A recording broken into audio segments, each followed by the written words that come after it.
परमात्मने नमः। श्री परब्रह्मणे नमः। श्री गुरु चरण कमलेभ्यो नमः। वरहा पीडाभिरामं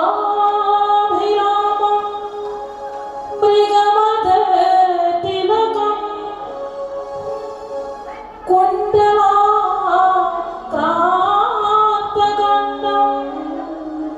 कञ्जाक्षं कम्बुकण्ठं स्मितसुभगमुखं स्वादरेणे स्तवेयम्।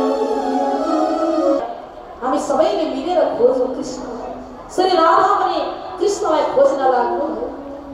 कहाँ लुक्यौ घनश्याम श्याम, कहाँ लुक्यौ घनश्याम श्याम, कहाँ लुक्यौ घनश्याम श्याम।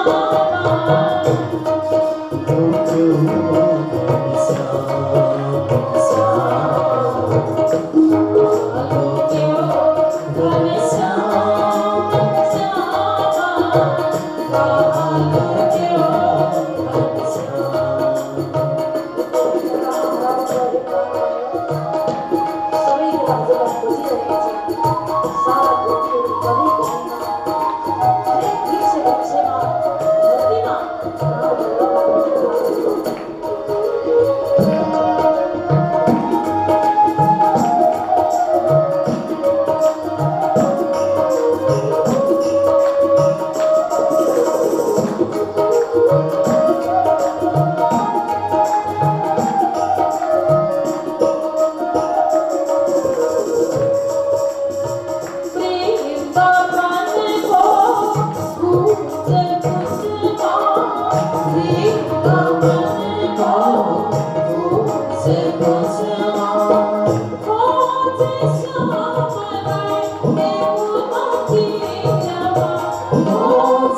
हालेलुया। श्री कृष्णको याद गर्दै रुँदै रुँदै अन्तिममा गोपी गीतबाट कृष्णलाई प्राप्त गरे। हामी पनि गोपी गीत गायन गऱ्यौँ भने, गोपी गीतलाई सुन्यौँ भने हाम्रो हृदयमा श्री कृष्ण राधा कृष्णको स्वरूप विराजमान हुन्छ। हामीलाई गोपी गीत गाउन आउँछ, पाठ गर्न आउँछ भने सधैँभरि घरमा एकपल्ट पाठ गरौँ। आउँदैन भने कुनै गुरुहरूबाट पढाउँ, सुनौ। 1 महिनासम्म प्रेमपूर्वक व्रतमा रहेर श्री राधा कृष्णको स्वरूप दिलमा प्रवेश गरेर बस्दछ अनि हाम्रो दिलबाट जाँदैन राधा कृष्ण। त्यस्तो हो गोपी गीत, अति सुन्दर छ गोपी गीत। यस्तो प्रकारले रासमा प्रवेश गरेर श्री कृष्णलाई प्राप्त गरे। हे राजा परीक्षित, आज परमात्माको महिमा अनन्त छ। यसरी सारा गोपीहरू श्री कृष्णमा तल्लीन हुन्छन्, तन्मय हुन्छन् सारा गोपीहरू। रासमा कृष्णमै मिले सबै गोपी। अक्षरातीत परब्रह्म परमात्मा श्री कृष्ण परमात्माले जुन गोपीहरूलाई संसारमा जुन अक्षर ब्रह्मको लीला देखाउन चाहनु भएको थियो, आज अक्षर ब्रह्मको लीला पनि देखे। किन भन्दा जब अन्तर्ध्यान हुनुभयो श्री कृष्ण, त्यति बेला विरह भयो, वेदना भयो, दुःख पनि देखे। अनि श्री कृष्ण र गोपीको बीचको प्रेम अक्षर ब्रह्मले देख्नुभयो।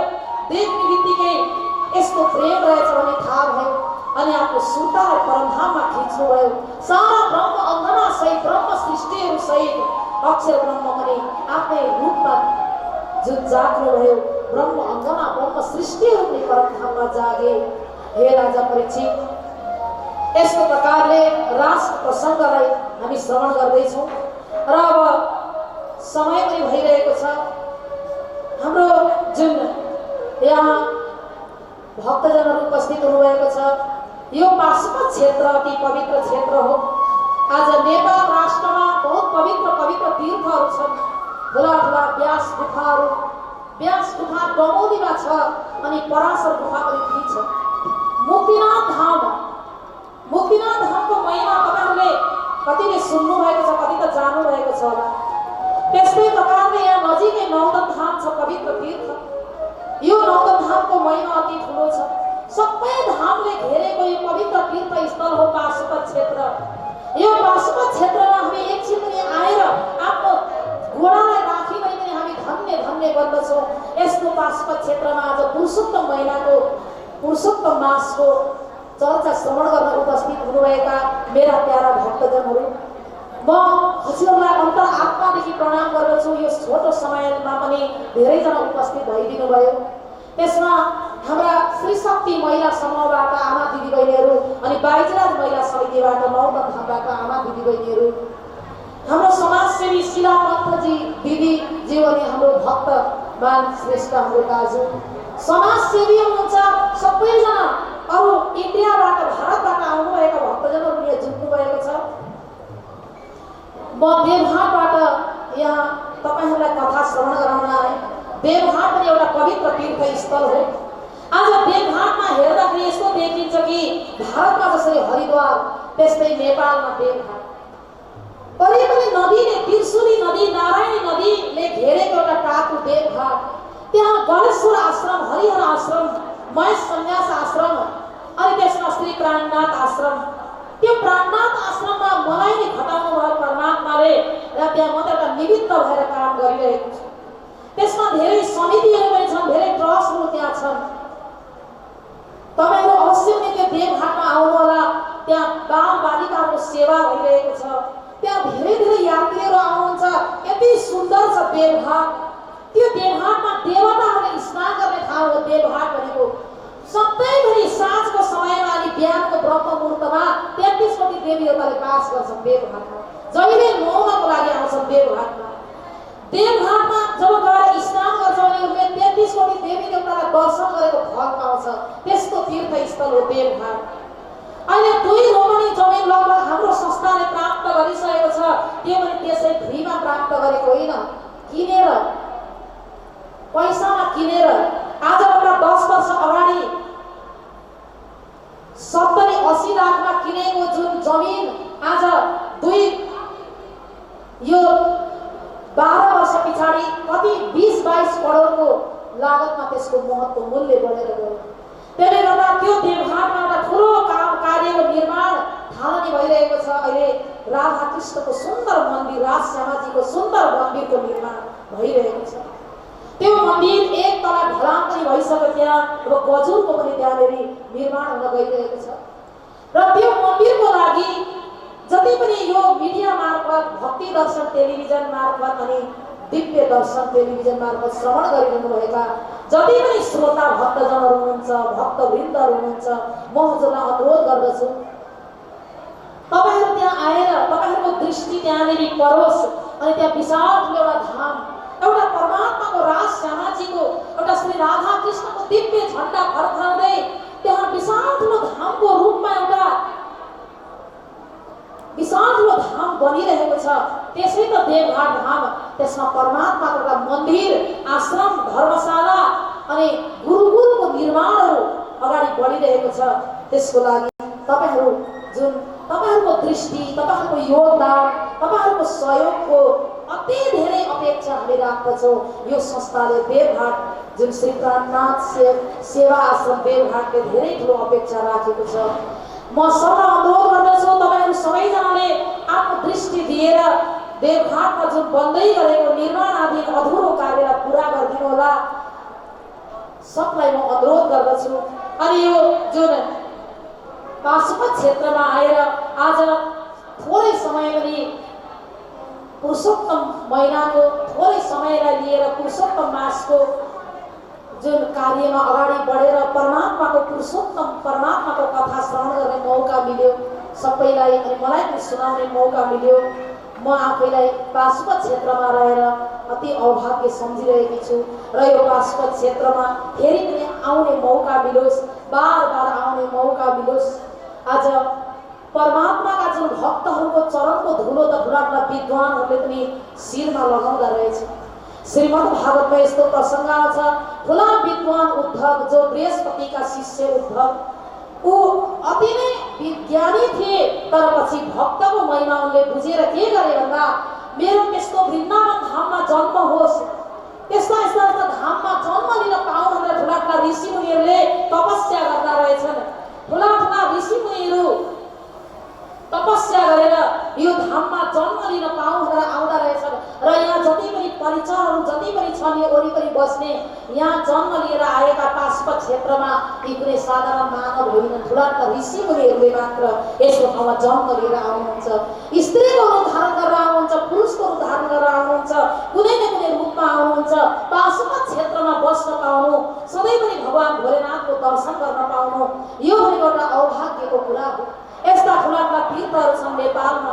त्यसले गर्दा आज बृहस्पतिका शिष्य उद्धवले भन्नुभयो, आसाम हो चरण रेणु जुसाम हंसा वृन्दावने किमपि गुल्म लतौषधीना, वृन्दावने किमपि गुल्म लतौषधीना।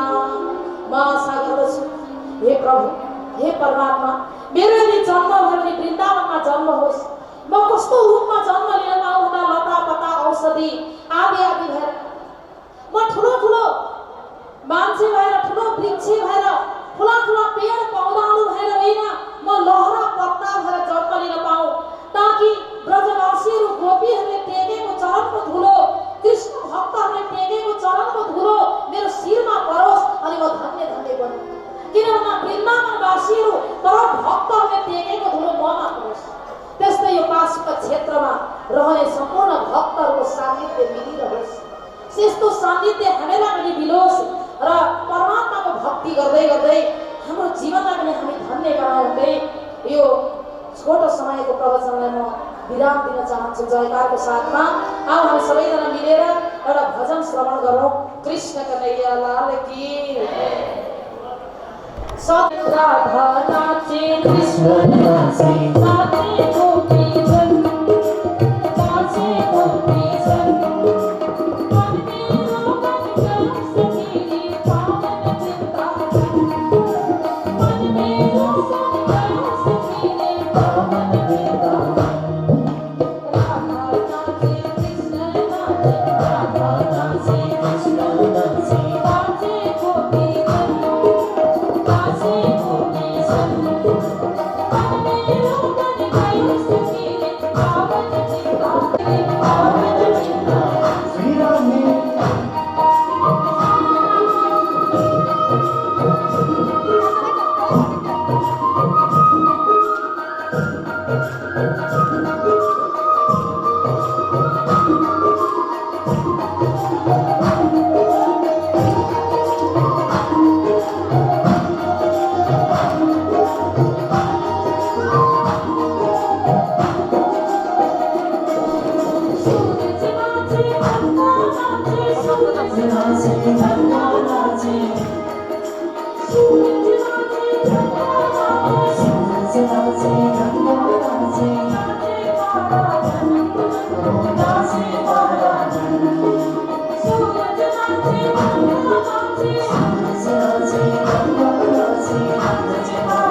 हर हर महा